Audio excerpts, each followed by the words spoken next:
So you're thinking about making the move to Jacksonville, Florida, and you've heard about one of the best master plan communities to live in America, a suburb of Jacksonville called Nocatee.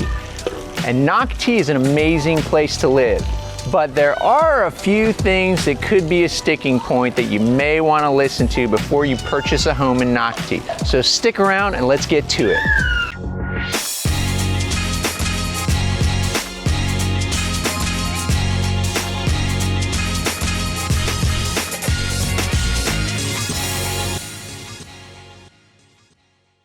If this is your first time to my channel and you want to know everything about moving to Jacksonville, make sure you smash that like button, subscribe to my channel, and don't forget to hit the alerts button for future videos. Hey, I'm Greg, and if you're considering moving to the Jacksonville area, I want to hear from people just like you. Whether it's 9 days or 90 days, shoot me a text, give me a call. I love to make your transition or your move smooth here to Jacksonville area. Okay, as I mentioned, we're going to talk about some of the negative aspects of moving to one of the most popular master plan communities in America, Nocatee. Now, first off, I love Nocatee and I live in Nocatee, but it's not all rainbows and unicorns. There are a few sticking points which can be avoided.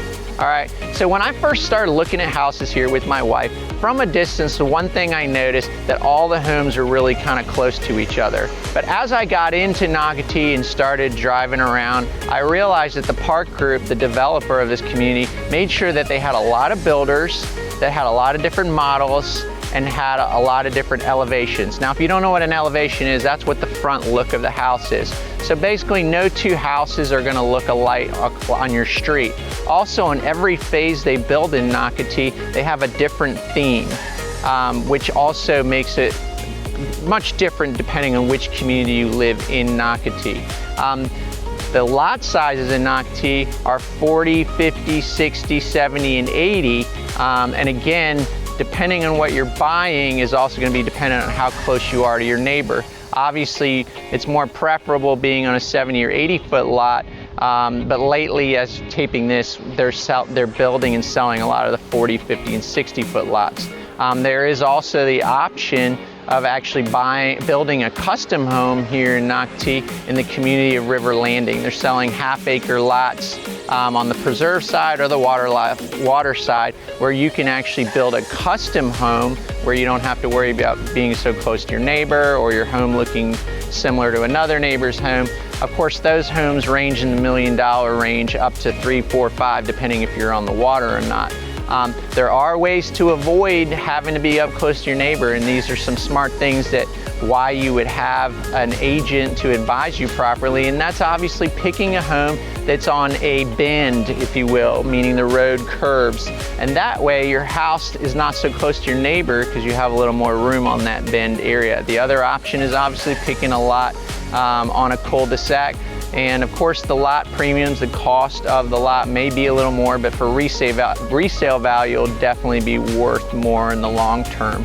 So that's one of my pet peeves about living in Nocatee. And again, those are the different options you can take to avoid that if that's a sticking point to you.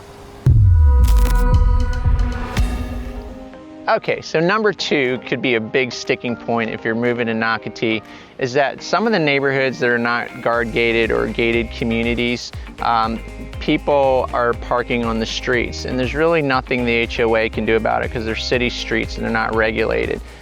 So sometimes you'll find in your neighborhood, if you're not in a guard gated community, you'll find a lot of cars parked on the street. And the problem is if one car is parked on one side of the street and another car is parked on another side of the street close by, it can be really dangerous, especially for children riding their bikes on the sidewalks at their block or whatnot.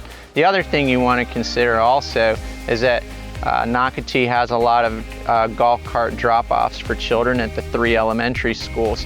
If you're worried about high traffic in the morning or the evenings, make sure you have a good agent to direct you to let you know what those routes are, those golf cart routes are to school drop-off for the golf carts, because you'll have a million golf carts whizzing by your home. You'll have cars parked on the side of the street. You'll have kids on scooters and bikes, and it can be really high traffic in the morning and the afternoon.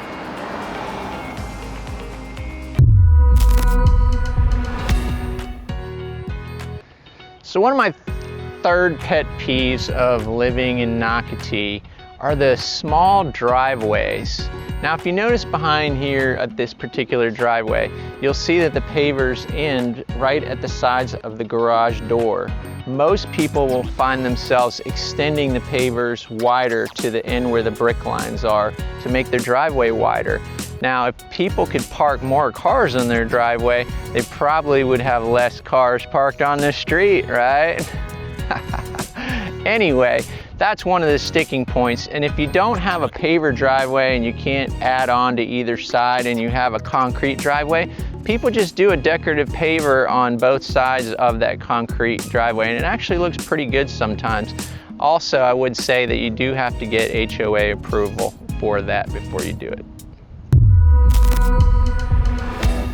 All right, so the number 4 pet peeve or negative of Nocatee is that there are no big box stores in Nocatee. Now, I think that's not by accident. I think the developers really didn't want to have Home Depot, Walmart, or Target, or any of these big stores in Nocatee. They wanted to keep it quaint and community-like.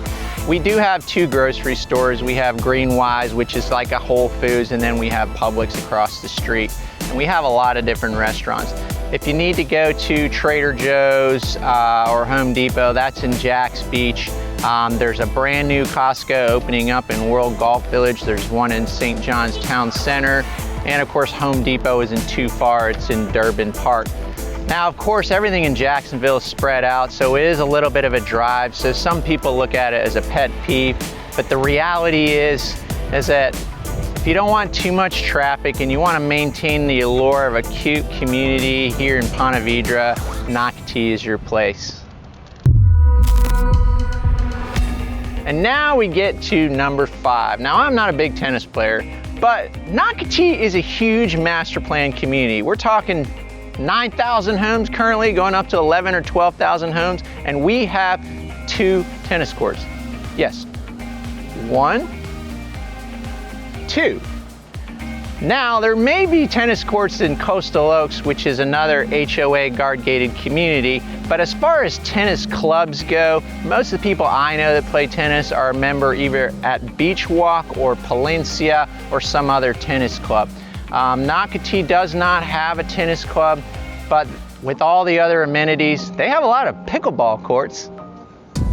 Well, that's it, folks. Thanks for joining me today. Just keep in mind, these are purely subjective things that can be avoided if they're a sticking point to you if you decide to move to Nocatee.